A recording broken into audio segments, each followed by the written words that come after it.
Hello, this is Julian with Coffee Reviews, and today we'll be counting down our top 10 coffees of 2023. This video will be broken down into two parts, with yesterday's video featuring coffees 10 through 6, as well as our honorable mentions, and today's video will feature coffees 5 through 1, and a reminder that we have two rules and restrictions for the top 10 itself, and those are that we're not allowed to use the same coffee roaster or coffee origin more than twice. I also have our first place coffee brewed over here, and we'll be sipping on it throughout this video. So let's go ahead and get started with our fifth place coffee, which is the Karamo Natural Processed Ethiopia from Father's Coffee Roastery out of Ostrava, Czech Republic. And I, like a lot of people, believe that the clean blueberry bomb was a thing of the past, but this coffee proved otherwise by offering one of the cleanest natural processed coffees we've reviewed on this channel over the last couple of years. Couple that with the fact that it offered a very blueberry forward aspect, and it reminded me so much of what I enjoyed about natural processed Ethiopian coffees in the past. And I was initially concerned about this coffee starting to skew in the more heavy and fermenty sense, but that never came with this one, as it continued to remain clean throughout the entirety of the time that we were reviewing it. And I feel like that's the way that a lot of natural processed coffees in more recent times have become, as they tend to offer a lot of funky, overbearing, and heavy aspects. And that's why this one was such a selling point to me, even though we reviewed it so early in the year. And it became one of the most memorable coffees that I've reviewed over the last couple of years, specifically because of just how much clarity there was in this one while still offering that immense blueberry-like sweetness. And for that reason, it's not too surprising that this is our top natural processed coffee of the entire year. And it was only beat out by very clean wash processed coffees as the coffees that are currently listed ahead of it. So I did want to give massive credit to Father's for this coffee. I do know that they have since switched from the Diedrich to the Loring, so I don't know if they'll be able to replicate this coffee in future iterations of it. But as far as the 2023 version of it went, this is one of the most enjoyable natural processed coffees we've ever reviewed on this channel. All right, let's go ahead and take a sip of our first place coffee and move on to our fourth place coffee, which is the Finca Larita Best of Panama SL34 Wash Processed Panama from Leuchtfeuer Coffee out of Riedel, Germany. And this is a coffee I've had my eye on for a very long time, as I do follow the Best of Panama auctions. And when I saw this one alongside the SL28 as two coffees that were featured in that auction, I was extremely curious to see who would end up purchasing them. And when I saw that Leuchtfeuer had actually purchased this coffee, I was specifically waiting on them to release it so I could purchase it from them, as they had been on our suggestions recommendations list for a while at that point, and I'd been looking for a good excuse to finally buy some coffees from them. And this coffee was a big deal to me because it is an SL34, and I was expecting it to turn out very Kenyan-like, and it did end up turning out that way, as it offered one of the most Kenyan-forward cups of coffee that we've experienced, especially when it comes to a Panamanian coffee, while still offering immense clarity and definition to the coffee throughout.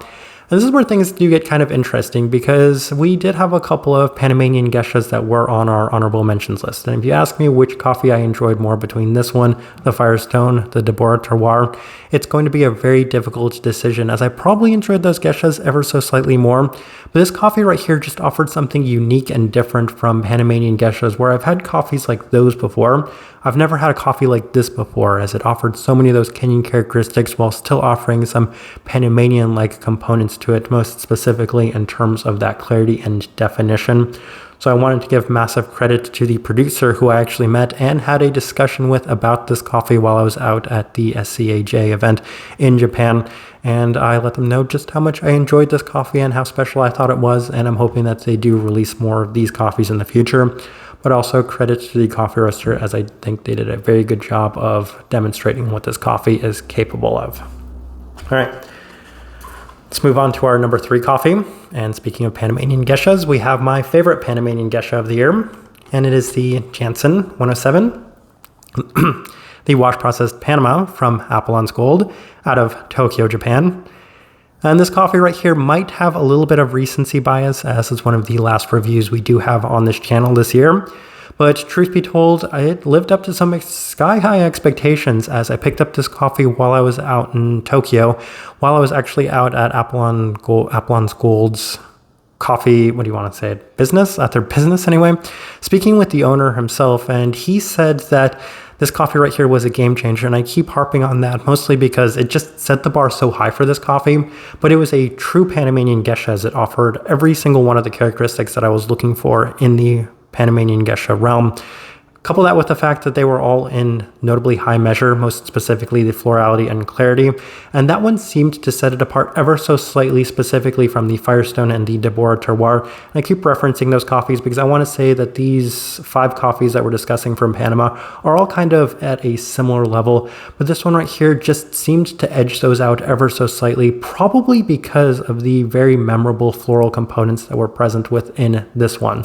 Now, while at times I felt like that Firestone was maybe a little bit more of a deep and complex cup of coffee, this one right here still offered plenty of that, as Apollon's Gold continues to be a coffee roaster that I feel like is improving a lot every single time I do try them. So I wanted to give massive credit to them, but also to Jansen, who is another person that I met at the SCAJ event in Japan. So couple all of those things together, and this ended up being my favorite washed Panamanian geisha of the year, which is a very high distinction in itself because these are my favorite coffees in the entire world, and I feel like this right here was a true and the best representation of the Panamanian geisha that I'd had this entire year. So once again, credits to everybody that was involved in this coffee. All right, one more sip for the time being. And we move on to our number 2 coffee, which is the Pepe Hijón, the Thai oxidator wash processed Ecuador from Apollon's Gold, based out of Tokyo, Japan. And this coffee was featured a lot in our honorable mentions list, as every single iteration of this coffee I had from every single coffee roaster was one that I enjoyed a lot, and I found a lot of positives about when it came to this specific coffee. And I feel like if this one didn't exist, then one of those other versions probably would have ended up in this second place spot. But this one took it up because it was my favorite iteration of this coffee this year, as it was most reminiscent of my favorite coffee of last year, which was, of course, the Pepe Hijón from Manhattan, the original version of this coffee, as I described this one as being maybe 90 to 95% of that coffee, as they were extremely similar, offering that tremendous sweetness and so many of those kind of brown candy-like attributes to this coffee for the entirety of the time we were consuming it. Some slight herbality, some slight citrus, but just in general, a very unique characteristic, a very unique profile to these coffees that has continued to be a theme with so many of the ones that we've reviewed from them. I'm not entirely sure which direction I want to go when discussing this coffee or this coffee roaster, because I said in our previous coffee that Jansen, that Apollon's Gold is a coffee roaster that continues to impress me, and I could kind of tell from trying this coffee a couple of times around that it's something that I had to work with ever so slightly. But when I was able to get it, I said, this is the coffee that seemed to transcend the entire coffee world just last year. And that's probably the best place I can go with this coffee, is that the owner of Apollon's Gold called this coffee the coffee that saved the world, essentially. And that may seem a little dramatic or a little over the top, but I can see exactly why, as I felt that same way since I had this coffee last year. And that's to basically say that this coffee kind of brought everything back from being focused on the more heavy and fermenty coffees, these experimental wild out there coffees, to really showing just what a standard wash processed coffee is capable of. As this one right here, it really seemed to offer such a wild and intense cup of coffee while not necessarily having to skew in the experimental direction, skew in the heavy direction. And that was a true testament to the producer Pepe Hijón, who has become such a star himself and is releasing these coffees that everybody is dying to get their hands on.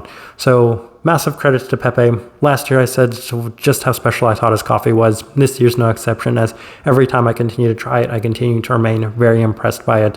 Truly a game-changing coffee in the coffee world.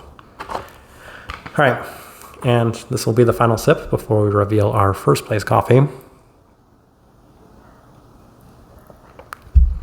And I feel like some people probably know what this one is, but let's go ahead and reveal it, as it is the Morona Zamora, the wash processed Ecuador from Mood Trap, based out of Singapore.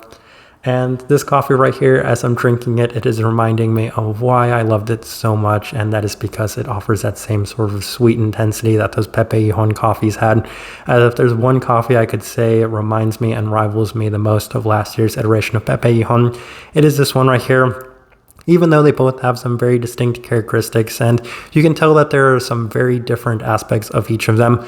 The one thing that remains true is the very high sweetness that I've described as for that Pepe coffee last year being on level 6. This one right here is also at that level 6, and if anything, maybe ever so slightly sweeter, but both of which are extremely clean cups of coffee, as this is the only one I feel like we've reviewed since that coffee that can rival that coffee. Even the Apollon's Gold version of that coffee, I don't necessarily feel like it's to the same extent as this one right here, as I don't even know how I necessarily want to describe the sweetness in this. At times it reminds me a little bit of like a bubble tea. At times it reminds me a little bit of like a maple, a waffle. There are so many things where the sweetness comes into play that is just borderline indescribable. And that's massive credit to this coffee roaster, as I've already highlighted them once in our 10th place spot with their Shea, their wash processed Ethiopian Gesha Village coffee. But this one right here actually blew that coffee out of the water, and maybe that's why that coffee didn't place higher and this one places at first place. But this coffee was just truly exceptional for me, and I knew the first time I brewed this coffee that if there was going to be a coffee that was going to really stand out this year, it was going to be this one, because just like with that Gesha Village coffee, every single time I brewed it, it seemed to improve. I had no issues brewing this coffee right from the start, as it offered that tremendous sweetness, and it just continued to improve every single time I adjusted it. So this one right here was a true standout and one of the most memorable and enjoyable cups of coffee that we've ever reviewed on this channel. And that's why I do definitely need to give massive credit to Morona Zamora, the producer for this coffee, as I've been looking specifically to see if anybody else or anyone else is offering any of Morona Zamora's coffees, because I'm desperate to try those, as desperate as I was to try any other iterations of Pepe Hijón's coffees this year. I'm going to be looking for anything from Morona Zamora next year. And of course, credits to Mood Trap, who was a coffee roaster that kept coming suggested to me, and when I finally found something that really appealed to me, it far exceeded my expectations. So credits to everybody that was involved in this coffee, as well as I found this to be one of the most special coffees that we've ever reviewed on this channel. As I'm drinking it today, it just continues to remind me of how impressive this coffee was. All right, that is our top 10 coffees of the year list. Let me know what you guys think. If you guys had any of these coffees, disagree with any of the placements on this list, I would love to know about that. I'd also love to know your favorite coffee of the year, or a handful of your favorite coffees. If you have a top 10 list, that would be even more amazing, as I love to hear what other people really enjoyed throughout this year. But this right here is this. So if you enjoy the content, give this video a like, subscribe if you're not already subscribed. But this right here has been our top 10 coffees of 2023 list. Thank you for watching.